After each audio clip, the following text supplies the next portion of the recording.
I hope कि clearly आपको सारी चीज़ें दिख रही होगी। यहाँ पर क्वेश्चंस, आप क्वेश्चन को देखने की कोशिश कीजिए, प्रैक्टिस सेट और लगाने की कोशिश कीजिए। मीन वाइल हम सारी चीज़ें हम स्टार्ट करते हैं।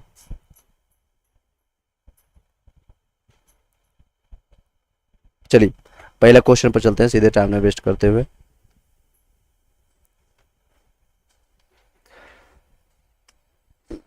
बीच में अगर कोई ऐड या कुछ आती है तो उसको स्किप भी कर सकते हैं, अगर स्किपेबल है। अगर नहीं स्किपेबल है तो उसको थोड़ा सा 10 सेकेंड 5 सेकेंड को होल्ड कर लीजिएगा, उसके बाद आप देख सकते हैं। चलिए उसके बाद ये रहा पहला क्वेश्चन। सेट नंबर 25 है। इससे पहले मैंने सारे सेट करवा दिया है, तो लगभग 60-62 सेट है, सारे हम सेट करवाएंगे, एक एक क्वेश्चन करवाएंगे साइंस का, क्योंकि ये जब हम टीचर्स के लिए तैयारी करवा रहे थे, बिहार टीचर्स के लिए 1 to 5 और 6, 9 से 10, 11 से 12 के लिए, सभी लोगों के लिए, तब इसमें काफ़ी लोगों को हेल्प हुआ था, काफ़ी लोगों का हेल्प हुआ था। चलिए पहले क्वेश्चन पर चलते हैं। फर्स्ट क्वेश्चन इस तरह से रहा। दूध, आप अपना आंसर यहाँ पर पुट करते जाएगा, मैं बीच बीच में आपका यहाँ पर सारी चीज़ें चेक भी करता जाऊँगा, क्या चीज़ें हैं और क्या चल रही है, सारी चीज़ें हम यहाँ पर चेक करते जाएंगे। आपका कमेंट बॉक्स हम यहाँ चेक करेंगे। आवाज़ सही आ रहा है, एक बार चेक करना। चलिए नेक्स्ट क्वेश्चन, फर्स्ट क्वेश्चन पर इस तरह से चलते हैं। फर्स्ट क्वेश्चन है आपका, निम्नलिखित में श्वेत क्रांति का संबंध किससे है? श्वेत क्रांति आपको सभी लोग को पता है कि दूध से संबंधित है, दूध के लिए आपका फेमस है। नेक्स्ट है, भारत में सर्वाधिक दूध देने वाली बकरी की नस्ल कौन से है? तो उसको जामुना पाड़ी के नाम से जानते हैं, जमुना पाड़ी के नाम से जानते हैं। नेक्स्ट है, मुर्रा किस पालतू प्राणी की नस्ल है? तो भैंस की है, भैंस की है। दूध में कौन सा तत्व कम मात्रा में होता है? तो कोबाल्ट, कोबाल्ट आपका जा रहा है। आपका दूध में कौन सा तत्व कम मात्रा में पाया जाता है? तो आपको कोबाल्ट पाया जाता है, बाकी सारी चीज़ कैल्शियम सबसे ज़्यादा मात्रा में होती है। नेक्स्ट, सर्वाधिक पशुधन किस राज्य में पाया जाता है? सबसे सर्वाधिक जब आपको बनाता है, सबसे ज़्यादा पशुधन आपका उत्तर प्रदेश में, लेकिन अभी से करंट में जब चेंज होकर के राजस्थान आ गया, तो राजस्थान अगर आपका आएगा ऑप्शन तो राजस्थान में मार लीजिएगा, और प्रीवियस के अनुसार आपका करंट आएगा, उत्तर प्रदेश आएगा। ठीक है, नेक्स्ट चलते हैं। अभी से करंट में जब चेंज होकर के राजस्थान आ गया, ठीक है, वॉइस पे सही आ रही है।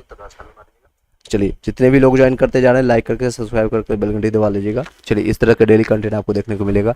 चलिए नेक्स्ट क्वेश्चन है आपका, किसकी उपस्थिति के कारण दूध का रंग सफ़ेद होता है? दूध के जो आपका सफ़ेद होने के कारण होता है वो आपका कैसिन के कारण होता है। किसके कारण? तो कैसिन के कारण आता है।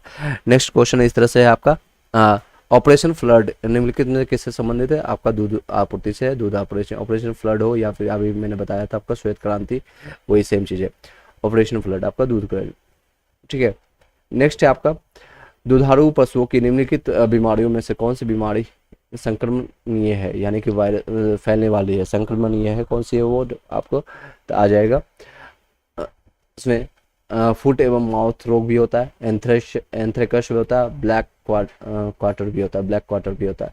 तो ये उपयुक्त में सभी आ जाएगा, डी ऑप्शन आएगा। नेक्स्ट क्वेश्चन आते हैं, श्वेत क्रांति के जनक किनको माना जाता है? तो श्वेत क्रांति के जनक आपको वर्गीस कुरियन को माना जाता है, वर्गीस कुरियन को माना जाता है। ठीक है, नेक्स्ट क्वेश्चन है, किसके दूध में वसा की मात्रा सर्वाधिक होती है? तो रेडियर के में देखा जाता है, तो वसा की मात्रा सबसे अधिक देखने को मिलता है। गरीबों की गाय किसे जाना जाता है? तो बकरी को गरीबों की गाय के रूप में जाना जाता है। चलिए नेक्स्ट है, बकरी को किस नस्ल में जर्सी भी कहा जाता है? किस नस्ल को जर्सी भी कहा जाता है? तो आपका एंग्लो बुलियन कहा जाता है, एंग्लो बुलियन कहा जाता है। नेक्स्ट क्वेश्चन है इस तरह से, विश्व की दूध की रानी किस नस्ल की बकरी को कहा जाता है? तो सालेन, विश्व की दूध की रानी, यानी दूध की रानी जिसको किस नस्ल की बकरी को कहा जाता है? सालेन के नाम से जानते हैं। मेरिनो लास्ट में बताइएगा कमेंट में आपकी कितना सही हुआ है। जब भी आप वीडियो आप देखेंगे तो कितने आपका सही कर पाए सेट में, प्रत्येक सेट में। मेरिनो क्या है? एक भेड़ है, मेरिनो भेड़ है। सबसे बड़ा जीवित पक्षी कौन सा है? तो शुतुरमुर्ग आपका सबसे बड़ा जीवित पक्षी है। अंडे देने वाले स्तनधारी का क्या नाम है? डक विल्ड प्लेटियस के नाम से जानते हैं, अंडे देने वाले स्तनधारी के नाम से। एपीकल्चर संबंधित है मधुमक्खी पालन से, एपीकल्चर आपका है मधुमक्खी पालन से। निम्नलिखित में से कौन सा पशु जुगाली नहीं करता है? तो आपका ऑप्शन है ऊंट, बकरी, भेड़, सुअर। तो आप देखे होंगे ये जो सभी लोग जो है जुगाली करते हैं, यानी कि खाना खाने के बाद वो मुंह चलाते हैं, उसके बाद वो इसको कहते हैं जुगाली। तो ये सुअर को कभी मुंह चलाते हुए ज़्यादा नहीं देखते होंगे। तो ऊंट भी करता है, बकरी भी करता है, भेड़ भी करते हैं, इवन गाय भी करता है।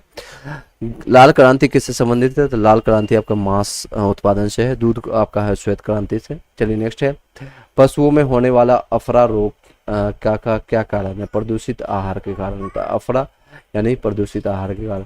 मुर्गी के अंडे में कार्बोहाइड्रेट की मात्रा क्या होती है? कार्बोहाइड्रेट की मात्रा आपको देखने को मिलती है 0.02 ग्राम के आसपास, यानी नगण्य कह सकते हैं, कार्बोहाइड्रेट कम मात्रा होती है। नेक्स्ट क्वेश्चन है इस तरह से, मवेशियों में बांझपन का कारण निम्नलिखित में से कौन से रोगों से होता है? तो बैंग रोग के कारण होता है मवेशियों में बांझ रोग। ये यानी कई ऐसे मवेशी भी पाए जाते हैं, गाय हो गया या भैंस हो गया, कुछ भी हो गया, तो उनमें बच्चे देने की क्षमता नहीं होती है, उसे बांझ कहते हैं, यानी ये बैंग रोग इसके कारण होता है। बहुत से बांझ, बहुत से बैंग रोग, ठीक है, याद रखिएगा। एक छत्ता में रानी मधुमक्खी की संख्या कितनी होती है? एक छत्ता में एक ही रानी मधुमक्खी होती है, बाकी आसपास में नर मादा यानी कि मधुमक्खी उसमें मंडराते रहते हैं, और उसके हेल्प में वो छत्ता बनाने के हेल्प में काम आता है। इसी से हमें इस छत्ता से शहद और इसमें मोम की प्राप्ति होती है, यानी कि गम की प्राप्ति होती है। नेक्स्ट क्वेश्चन आते हैं, पशु में सबसे अधिक बच्चे देने वाला नस्ल कौन सा है? तो ऑप्शन है श्वेत लेग कुक्कुट है, या फिर बेर बकरी हो गया, या फिर ब्रोलाइड सूअर हो गया। तो सबसे ज़्यादा देखेंगे तो सूअर एक बार में ज़्यादा से ज़्यादा वो बच्चे देता है। चलिए नेक्स्ट है, ये सारा आपको पशुपालन से रिलेटेड ये सेट आ गया। संसार में सबसे अधिक अंडे देने वाली मुर्गी की नस्ल कौन सी है? तो आपकी श्वेत लेग हॉर्न इसके नाम से जानते हैं, श्वेत लेग हॉर्न के नाम से जानते हैं उसको, श्वेत लेग हॉर्न। भारत में भेड़ की सबसे उत्तम नस्ल कौन सी है? तो आपका ऑप्शन देख सकते हैं, तो आपका उत्तम नस्ल नेलोर के मान मिल जाएगा, नेलोर, ठीक है। नेक्स्ट चलते हैं, शहरी बकरी यानी सिटी गोट के नाम से कौन जाने जाती है? उसको बड़बड़ी के नाम से जानते हैं, शहरी बकरी जो आपका है बड़बड़ी के नाम से जानते हैं। भारत में सबसे अधिक बकरियां कहाँ पाई जाती है? तो आपको भारत में सबसे ज़्यादा बकरियां उत्तर प्रदेश में पाई जाती है। पश्मीना बकरी निम्नलिखित में किस नस्ल से प्राप्त होती है? तो आपका चेंगथंगी के नाम से जाना जाता है, चेंगथंगी के नाम से जानते हैं। मवेशी और भैंसों के ऊपर निचले जबड़े में अस्थायी कृतकंद को यानी काटने वाला जो दांत होता है कि कुल संख्या कितनी है? कृतकंद को इंसिजर जिसको कहते हैं, ये आपका 8 है। इसकी संख्या कितनी है? मवेशी और भैंसों के ऊपर या निचले जबड़ों में अस्थायी कृतकंदकों की संख्या 8 है। और नेक्स्ट क्वेश्चन है आपका, कृत्रिम निषेचन के लिए साँड के वीर्य को संचित करते हैं, किस में करते हैं? तो द्रव नाइट्रोजन में करते हैं, लिक्विड नाइट्रोजन फॉर्म में करते हैं उसको, स्पर्म को, साँड के स्पर्म को। भारत में गाय की लगभग कितनी नस्लें पाई जाती है? तो लगभग 32 नस्लें पाई जाती है, ठीक है। जिस तरह से हमारे पास 32 दांतें होती है, उसी तरह से गाय के, इसको रिलेशन करके आप याद कर रख सकते हैं। तो 32 नस्लें पाई जाती है। दूध उत्पादन में भारत का विश्व में कौन सा स्थान है? प्रथम स्थान है। उसमें भी सबसे, अगर राज्य की बात करेंगे तो राजस्थान पहले पर आएगा, और उत्तर प्रदेश पहले था, लेकिन अब सेकेंड नंबर पर उत्तर प्रदेश आ गया। नेक्स्ट है, भारतीय डेयरी निगम की स्थापना कब हुई? तो 1970 में। डेयरी निगम की स्थापना कब किया गया? तो 1970 में। नीली क्रांति किससे है? तो नीली आपका नीला लगता है पानी से होगा, तो पानी में रहने वाला जीव है मत्स्य, यानी कि मछली, मत्स्य उत्पादन से है। नीली क्रांति किससे है? तो मत्स्य है, ठीक है। मुर्गियों की सबसे खतरनाक बीमारी कौन सी है? तो रानीखेत के नाम से जानते हैं। मुर्गियों की सबसे खतरनाक बीमारी जो होती है उसको रानीखेत के नाम से जानते हैं। आई होप कि ये सेट में आपका 37 आप बता सकते हैं कितने क्वेश्चन आपका सही कर पाते हैं या नहीं कर पाते हैं, तो आप दोबारा सुन लीजिएगा, याद कर लीजिएगा। चलिए नेक्स्ट सेट पर चलते हैं, इसी में ज़्यादा हम कवर करेंगे। कंप्यूटर से रिलेटेड ये सेट आएगा, सेट नंबर 26 है। कंप्यूटर जनक, विज्ञान का जनक कहा जाता है, तो किसको कहते हैं? चार्ल्स बेबेज को कहते हैं, चार्ल्स बेबेज को, ठीक है, चार्ल्स बेबेज को कहते हैं।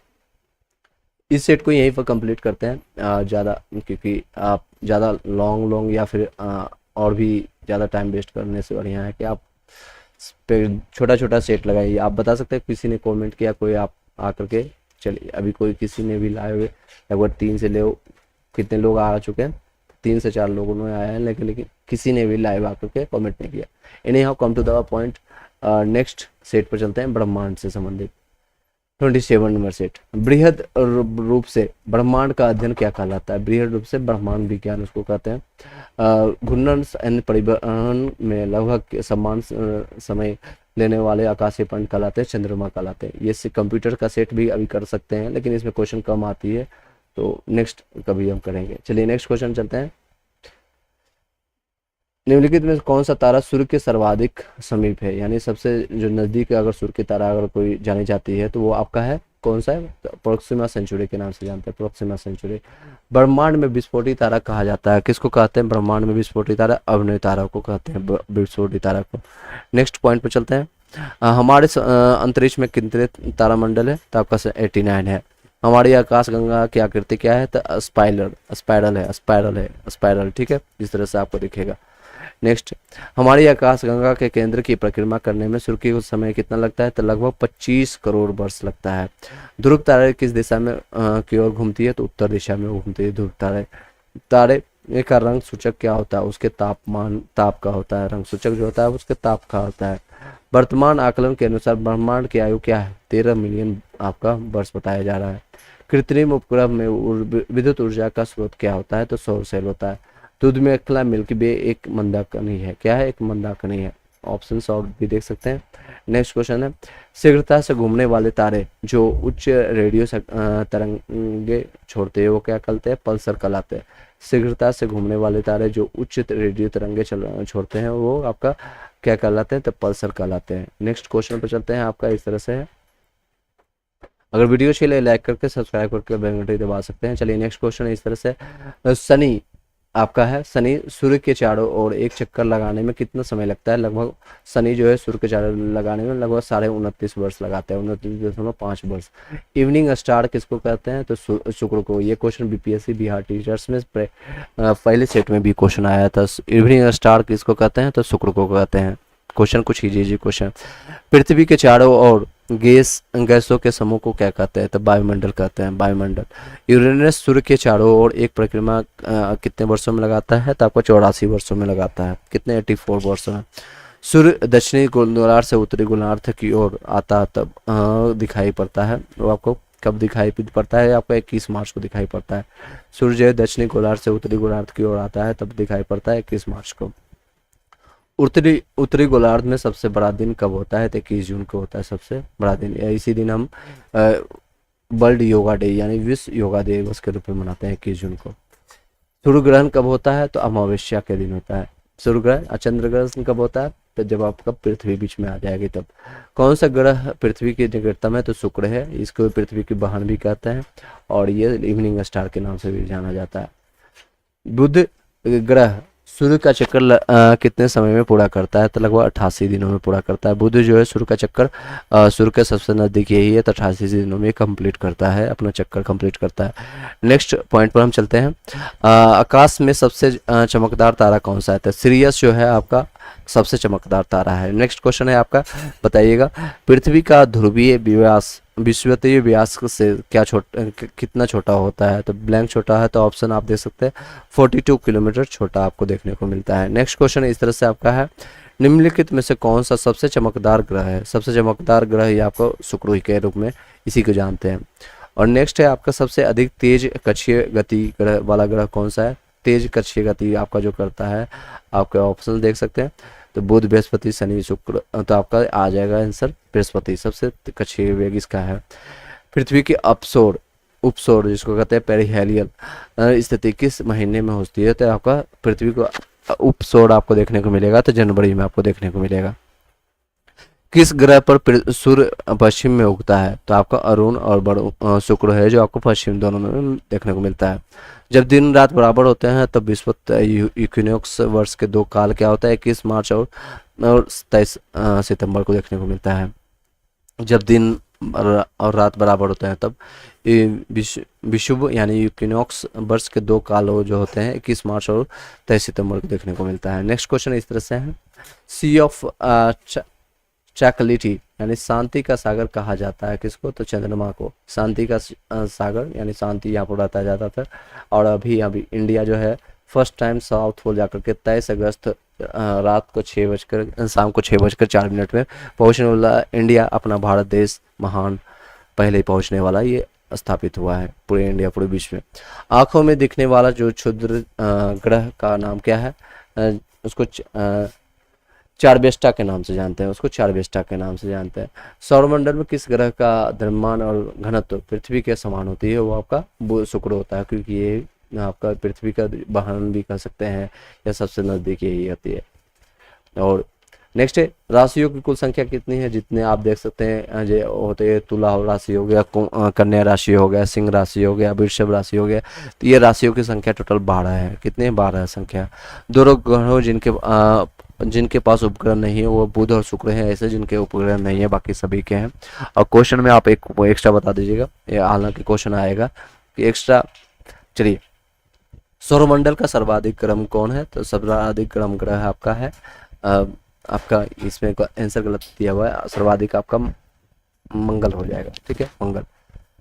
नेक्स्ट है, कौन सा ग्रह सौरमंडल का सबसे दूर है? तो नेपच्यून है। पूर्व से पश्चिम की ओर परिक्रमा करने वाला ग्रह आपका शुक्र और यूरेनस है।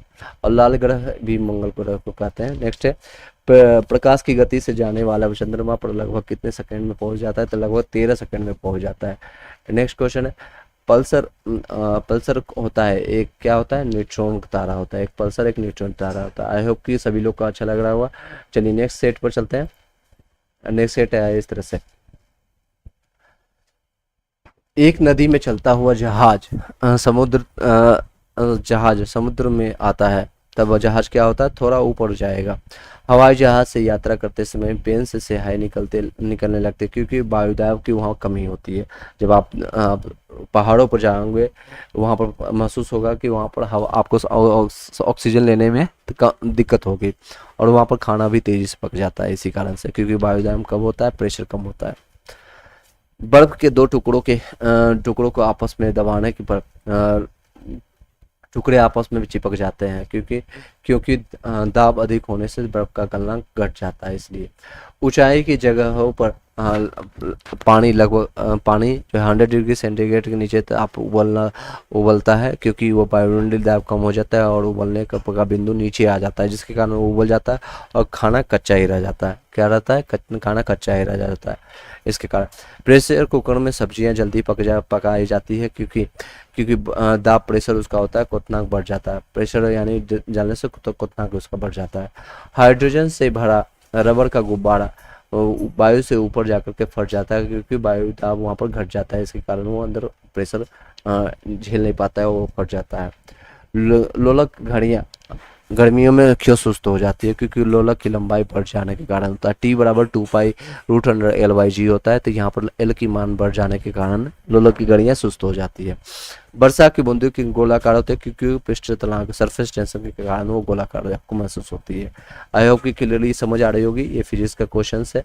साइंस का टोटल पोर्शन रहेगा, फिजिक्स केमिस्ट्री बायोलॉजी जितने भी है सारे इसमें कवर करने की कोशिश कर रहे हैं।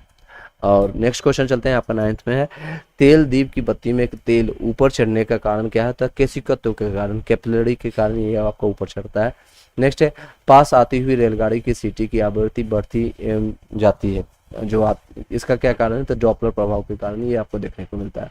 नेक्स्ट आपको है क्वेश्चन, तेज हवा वाली रात्रि में ओस नहीं बनती है, क्योंकि वाष्पीकरण की दर तेज हो जाती है। वहाँ पर हवा क्यों नहीं बनती? क्योंकि वाष्पीकरण वेपोराइजेशन हो जाता है, इसके कारण नहीं होता है। भाप से हाथ अधिक जलता है अपेक्षाकृत उबलते जल से, क्यों? क्योंकि भाप में गुप्त ऊष्मा होती है, लेटेंट हीट इसमें पाई जाती है, जिसके कारण आपको हाथ भाप से ज़्यादा जलती है। जब भी आप खाना पकाते होंगे या महसूस किए होंगे, जब आप कढ़ाई को या फिर किसी तावे को आपने छुआ होगा, तो उससे ज़्यादा महसूस आपका उसका वेपोराइजेशन होता है। जब आप रोटी को उसमें करते हैं, उसमें जब छेद करते हैं, उससे जो भाप निकलता है, यानी कि लेटेंट हीट निकलता है, वो आपको ज़्यादा हीट महसूस करता है, वो आपके चमड़ी को जल्दी जलाने का काम करता है। और फोका, यहाँ पे आपके हाथों में फोके कभी पड़ा होगा खाने बनाते समय, आप महसूस किए होंगे। नेक्स्ट क्वेश्चन पे चलते हैं, ये आपका है, किस गुणधर्म के कारण पानी से भरे बर्तन में डुबाई गई घड़ी मुड़ी हुई प्रतीत होती है? आप जब भी जब बाल्टी में या किसी छड़ को देखेंगे तो मुड़ी महसूस होती है, वो आपका अपवर्तन के कारण होता है। किसके कारण? अपवर्तन के कारण। आकाश नीला प्रतीत होने के कारण क्या है? प्रकीर्णन होता है। स्कैटरिंग के कारण वो नीला प्रतीत होता है। वायुमंडल में प्रकाश के विसरण का कारण क्या है? तो धूमकण के कारण वो आपको प्रकाश विसरण का कारण देखने को मिलता है। समुद्र नीला प्रतीत होने का कारण क्या है? आकाश के परावर्तन में जल के कणों को द्वारा प्रकाश का प्रकीर्णन। प्रकीर्णन आप जरूर ध्यान रखिएगा, स्कैटरिंग आपका रहेगा। आकाश जो नीला दिखता है या फिर आपका समुद्र जो नीला प्रतीत होता है उसी कारण होता है, परावर्तन और प्रकीर्णन के कारण देखने को मिलता है। नेक्स्ट क्वेश्चन पे चलते हैं। अस्त होते समय सूर्य लाल के दिखाई देता है, क्योंकि क्यों दिखाई देता है? तो यह भी प्रकीर्णन स्कैटरिंग के कारण देखने को मिलता है। नेक्स्ट क्वेश्चन है इस तरह से, प्रतिध्वनि का कारण क्या है? ध्वनि का परावर्तन। प्रतिध्वनि का मतलब होता है ध्वनि का परावर्तन। चलिए नेक्स्ट क्वेश्चन है, स्टील की गोली पारे में तैरती है, क्योंकि पारे का घनत्व स्टील की अपेक्षाकृत अधिक होती है। स्टील की गोली जो होती है पारे में तैरती है, पारे में तैरना शुरू कर देती है। क्यों करती है? क्योंकि पारे का घनत्व जो होता है वो अधिक होता है। गर्मियों में सफ़ेद कपड़े पहनने जाते हैं, क्योंकि सफ़ेद कपड़े जो है, जो आपके सफ़ेद कपड़े हैं उष्मा के अच्छे परावर्तक हैं, वो रिफ्लेक्ट कर देता है ज़्यादा। अगर वही ब्लैक रहेगा तो वो एब्जॉर्ब कर देगा, तो यानी हीट अगर रिफ्लेक्ट कर रहा है तो अच्छी बात है ना। तो इसलिए कपड़े हल्के और वाइट कलर सफ़ेद कपड़े पहनने के लिए सलाह दी जाती है गर्मियों में। और ठंड में क्या उस ठीक उसका ब्लैक मोटा ऊन के कपड़े ये सारी चीज़ें पहनते हैं, जैकेट। नेक्स्ट है, दलदल में फंसे व्यक्ति को लेट जाने की सलाह दी जाती है, क्योंकि क्षेत्रफल जो अधिक होने के से दाब कम हो जाता है। पी बराबर आपने पढ़ा होगा, पी प्रेशर बराबर फोर्स अपॉन एरिया होता है, यानी फोर्स जितना एरिया ज़्यादा बढ़ाएंगे उसका प्रेशर कमते चला जाएगा। नेक्स्ट है, चौराहों पर पानी के फुहारे में गेंद नाचती रहती है, क्योंकि पानी का वेग अधिक होने से दाब घट जाता है। क्यों होता है? चौराहे पर पानी के फुहारे में गेंद नाचती महसूस होती है, क्योंकि पानी का वेग होने से दाब घट जाता है। चमगादड़ अंधेरे में उड़ते हैं, क्योंकि चमगादड़ पराश्रय तरंगे अल्ट्रावायलेट रेज आपका उत्पन्न करते हैं। बांध के नीचे की दीवारें मोटी बनाई जाती है, क्योंकि गहराई बढ़ने के साथ द्रव का जो दाब है बढ़ता है। नीचे आप देखेंगे तो प्रेशर